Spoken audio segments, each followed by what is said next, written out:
بتعملوا ايه يا معلمين؟ صلي على النبي صلى على افضل السلام. المعلمه مش بالسن، المعلمه بالفن.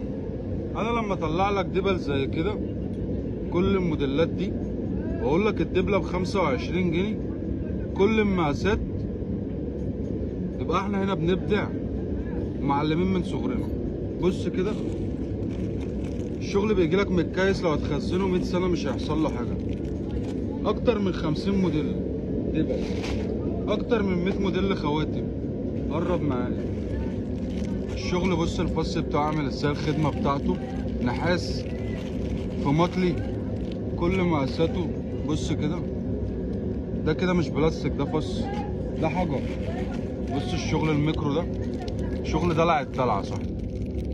كل الاذواق موجوده عندنا. الكلام ده يليق مع الناس الكبيره الشبابي. الكلام ده جامد جدا. الموديلات دي كلها جديده. بص ده استرس، الموديل ده لسه نازل، الموديل ده لسه نازل. بنعمل ايه تاني عندنا في الورشه؟